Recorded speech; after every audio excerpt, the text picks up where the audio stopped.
Next is Malus law. Last time आपण Malus law बघितला होता. त्याचं पुन्हा एकदा रिव्हिजन घेऊया आणि त्याच्यावरचे काही प्रॉब्लेम्स बघूया, कारण हा क्वेश्चन नीट अँड मेन्स मध्ये विचारला जातो. ओके,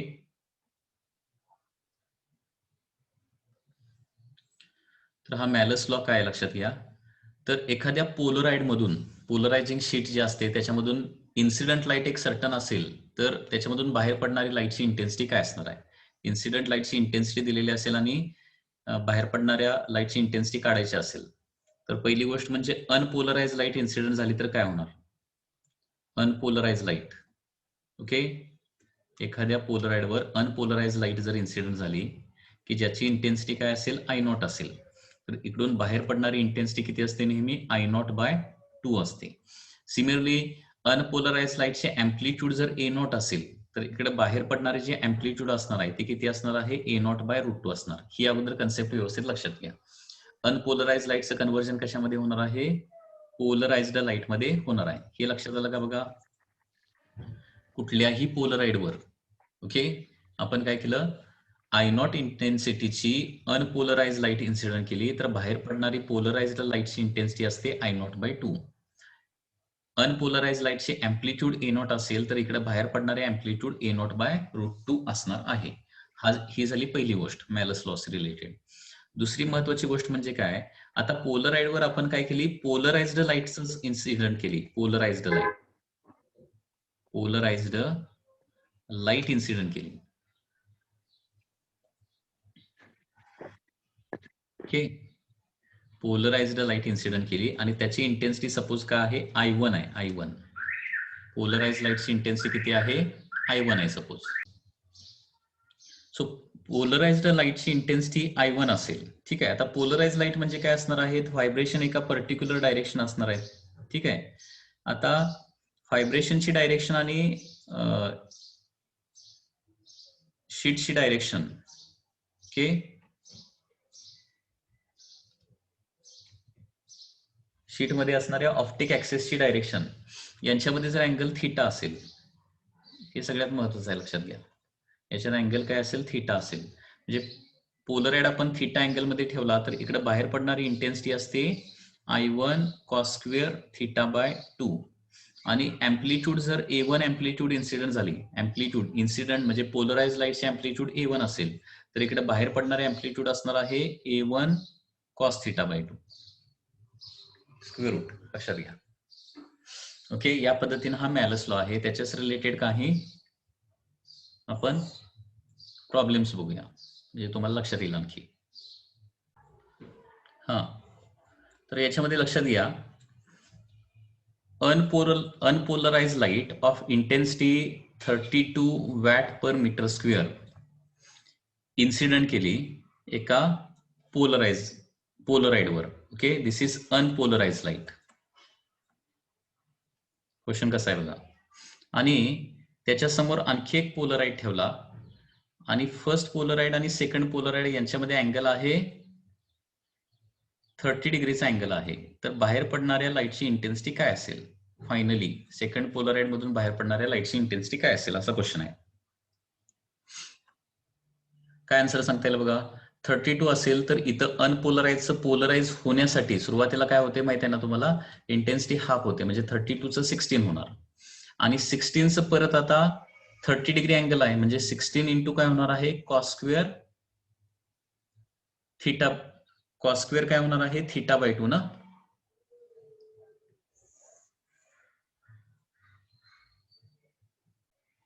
हा, इथे एक करेक्शन आहे, that is cos square theta by 2 नाही, just sorry, cos square theta फक्त आहे, cos square theta. This is correction. So it is mistake from me. Okay. So unpolarized lightची इंटेन्सिटी I1 असेल, सॉरी पोलराइज लाईटची intensity I1 असेल तर theta angle मधून pass केल्यानंतर directly I1 cos square theta होतं आणि अँप्लिट्यूड A1 cos थीटा होते. ओके, सो cos स्क्वेअर काय होणार आहे, 30 होणार इथं, म्हणजे काय होणार आहे 16 cos 30 म्हणजे √3/2 असतं, त्याचा स्क्वेअर म्हणजे काय होणार आहे 16 into 3/4. So 12 watt per meter square will be the 12 watt per meter square will be the intensity which is coming out. Okay, so 12 will be the answer. तर इथं देखील चुकून हे कॉस स्क्वेअर थीटा बाय 2 केलंय, हे जरा mistake झालेली आहे. हे कॉस स्क्वेअर थीटा फक्त लक्षात ठेवा by Malus law. It is cos square theta.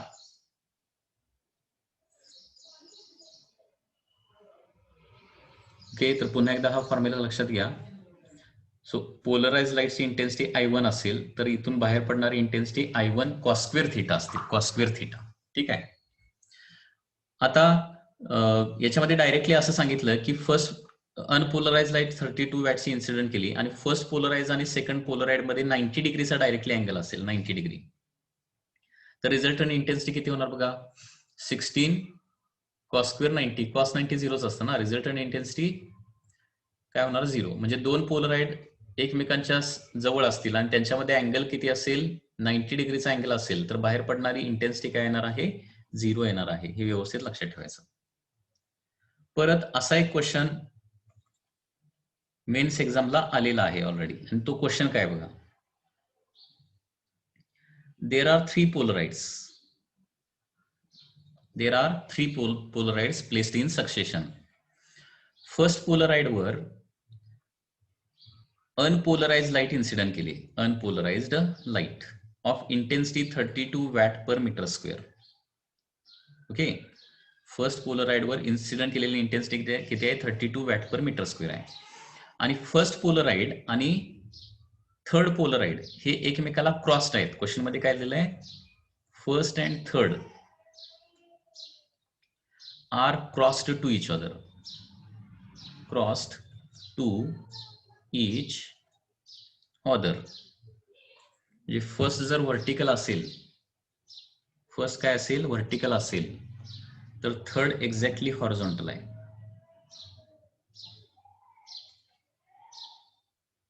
Horizontal आहे. आणि इथं बाहेर पडणारी जी इंटेन्सिटी आहे ना, बाहेर पडणारी इंटेन्सिटी आहे 4 वॅट पर मीटर स्क्वेअर आहे बाहेर पडणारी इंटेन्सिटी. ओके, तर फर्स्ट आणि सेकंड मध्ये अँगल किती असेल आणि सेकंड आणि थर्ड मध्ये अँगल किती असेल असा क्वेश्चन आहे. How much is the angle between first and second, second and third. Okay, हे कसं काढता येईल, तर याच्यामध्ये फर्स्ट आणि सेकंड मध्ये सपोज अँगल किती असेल, थीटा असेल. फर्स्ट आणि सेकंड मध्ये अँगल किती असेल, थीटा असेल. तर सेकंड ने थर्ड मध्ये अँगल किती येणार आहे सांगू शकताय, सेकंड आणि थर्ड मध्ये अँगल किती येणार, 90 मायनस थीटा येणार. बरोबर आहे ना. हे बघा, दोन सक्सेसिव्ह पोलराइड असतील आणि परपेंडिक्युलर असतील तर इंटेन्सिटी 0 बाहेर पडते. परंतु number of Polaroid one after another ठेवले आणि पहिला आणि शेवटचा परपेंडिक्युलर असला तर रिझल्टंट इंटेन्सिटी 0 येईल असं नाहीये, लक्षात घ्या. फायनल इंटेन्सिटी 0 येईल असं नाहीये. लक्षात येते मी काय सांगतोय. फर्स्ट आणि थर्ड काय दिलेलं आहेत, क्रॉस्ड दिलेत. क्रॉस्ड म्हणजे perpendicular to each other, first आणि थर्ड. सेकंड आणखी एक मध्ये आहे आणि तो काहीतरी फर्स्ट बरोबर थर्ड बरोबर काहीतरी अँगल करत असेल, तर फर्स्ट बरोबर त्यांना थीटा अँगल केलेला असेल तर थर्ड बरोबर त्यांना 90 मायनस थीटा अँगल केलेला असणार आहे. बरोबर आहे ना, कारण फर्स्ट आणि थर्ड मध्ये 90 डिग्री अँगल आहे. फर्स्ट आणि सेकंड मध्ये थीटा असेल तर सेकंड आणि थर्ड मध्ये 90 मायनस थीटा अँगल येणार. ठीक आहे. आता बघा, फर्स्ट मधून बाहेर पडणारी इंटेन्सिटी किती असणार, ओके, फर्स्ट मधून बाहेर पडणारी इंटेन्सिटी किती असणार, I0/2 असणार. बरोबर. आणि सेकंड मधून बाहेर पडणारी इंटेन्सिटी किती असणार, फर्स्ट आणि थर्ड मध्ये, फर्स्ट आणि सेकंड मध्ये फर्स्ट मधून बाहेर पडणारी इंटेन्सिटी I0/2 झाली. सेकंड वर काय झाली, I0/2 इन्सिडेंट झाली आहे आणि फर्स्ट आणि सेकंड मध्ये अँगल किती आहे, थीटा आहे. म्हणजे इथं बाहेर पडणारी इंटेन्सिटी, इथं सपोज मी काय लिहिलं, एक मिनिट, इथं सगळ्या I1, I2, I3 वगैरे असं लिहूया. सपोज इथं I1 असेल, इथं I2 असेल आणि फायनली इथं काय असेल, I3 असेल. ठीक आहे. आणि ही काय झाली, I0 झाली. तर पहिली गोष्ट म्हणजे I1 किती येणार सांगा, I0/2 येणार. I0/2 म्हणजे किती येणार, 16 येणार.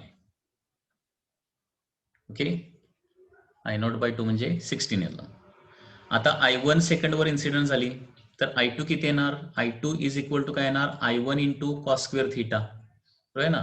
तिथून पुढे कॉस स्क्वेअर थीटा असं मल्टिप्लाय होत जाणार आहे. I2 is equal to I1 cos square theta. आणि I3 किती येणार बघा, I3 is equal to I2 cos square theta होणार. I2 cos square 90 minus theta होणार. कारण I2 इन्सिडेंट झाली, I3 बाहेर पडली, so I3 is equal to काय येणार, I2 इंटू या दोघांच्या मध्ये अँगल किती आहे, 90 मायनस थिटा आहे. ओके, मग I3 is equal to I2 ची व्हॅल्यू ठेवतो. I2 ची व्हॅल्यू किती येणार आहे, I1 कॉस स्क्वेअर थिटा आणि कॉस स्क्वेअर 90 मायनस थिटा म्हणजे साइन स्क्वेअर थिटा येणार आहे. बरोबर आहे ना, कॉस स्क्वेअर 90 मायनस थिटा म्हणजे साइन स्क्वेअर थिटा येणार. I3 किती आहे बघा, 4 आहे. I1 किती आहे, I1 काढले 16 is equal to cos square theta into sine square theta येणार. ओके, मग आता 16 ला इकडे आणलं तर 4/16 म्हणजे काय होणार, 1/4 is equal to cos square theta into sine square theta होणार. म्हणजे 1/2 दोन्ही साईडचा स्क्वेअर रूट काढला तर काय होणार, साइन थिटा कॉस थिटा येणार आहे. ओके, बरोबर. आता 2 साइन थिटा कॉस थिटा म्हणजे काय असतं, साइन 2 थिटा असतं ना. 2 साइन थिटा कॉस थिटा म्हणजे काय असतं, साइन 2 थिटा असतं. बरोबर, म्हणजे साइन थिटा कॉस थिटा म्हणजे काय येणार, साइन 2 थिटा डिवायडेड बाय 2 येणार. ओके, म्हणजे 1/2 इज इक्वल टू काय लिहू शकतो मी, साइन 2 थिटा डिवायडेड बाय 2 लिहू शकतो. मग 2 2 कॅन्सल होणार अँड 1 इज इक्वल टू काय येणार आहे, साइन 2 थिटा येणार. ठीक आहे, अँड देअरफॉर 2 थिटा किती असला पाहिजे, 90 डिग्री असला पाहिजे. कारण sine 2 theta is equal to 1 असेल. साइनची व्हॅल्यू 1 कधी असते, 90 डिग्रीला असते. साइन 90 इज इक्वल टू 1 असतं ना. सो 2 थिटा 90 डिग्री असला पाहिजे, म्हणजे थिटा किती असलं पाहिजे, 45 डिग्री असलं पाहिजे. असं त्याचा मिनिंग झाला, 45 डिग्री. लक्षात आलं. अनेक सिंपल प्रॉब्लेम जाता जाता बघूया. सपोज 4 पोलराइड ठेवलेले आहेत असे सक्सेशन मध्ये, and angle between 2 successive is 30 degree. Incident suppose 64 watt per metre square असेल तर फायनल किती बाहेर पडणार, असा क्वेश्चन आहे. ही अनपोलराइज्ड आहे. पहिली महत्वाची गोष्ट म्हणजे अनपोलराइज्ड आहे. तर इथं किती होणार, 32 होणार. इथं किती होणार, 32 कॉस स्क्वेअर 30. त्याच्यानंतर इथं आता हे काढायला पाहिजे. आता 32 कॉस स्क्वेअर 30 म्हणजे किती होणार बघा, 32 इंटू कॉस 30 म्हणजे √3/2 त्याचा स्क्वेअर 3/4 म्हणजे इथे किती होणार, 24 होणार.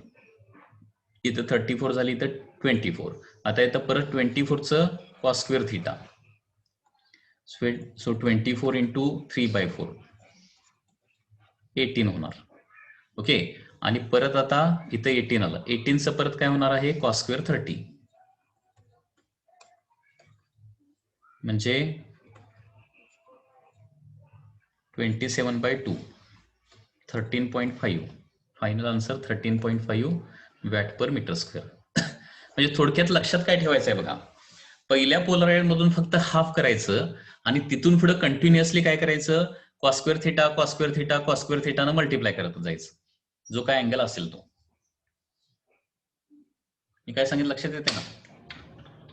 पहिल्या फक्त पोलराइड मधून अनपोलराइज्ड असेल तर ते पण लक्षात घ्या. पहिल्या पोलराइड मधून बाहेर पडताना हाफ करायचं आणि तिथून पुढच्या प्रत्येक पोलराइडला काय करायचं, तिथली इंटेन्सिटी इंटू तिथला अँगल, तिथली इंटेन्सिटी इंटू तिथला अँगल, तिथली इंटेन्सिटी इंटू तिथला अँगल, हे करायचं लक्षात घ्या. तिथली इंटेन्सिटी इंटू तिथल्या अँगलचा कॉस स्क्वेअर म्हणजे पुढची इंटेन्सिटी येणार आहे. म्हणजे व्हेरी सिंपल आहे. मॅलस लॉ लक्षात ठेवायला सिंपल आहे. काय करायचं, पहिलं हाफ होणार आणि तिथून पुढं cos square theta cos square theta cos square theta जेवढे अँगल्स असतील तेवढे काय करायचे, तेवढे जेवढे पोलराइड असतील तेवढे टाइम्स तुम्हाला कॉस स्क्वेअर थिटानं मल्टिप्लाय करावं लागेल. ठीक आहे. तर तुमच्या बुकमध्ये जे तुमच्याकडे बुक अवेलेबल आहे त्याच्यामधले पोलराइडचे आज सगळे प्रॉब्लेम सोडवा आणि त्याच्यामधले काय डाऊट असले तर उद्याच्या लेक्चरमध्ये मला विचारायचे आहेत. ठीक आहे.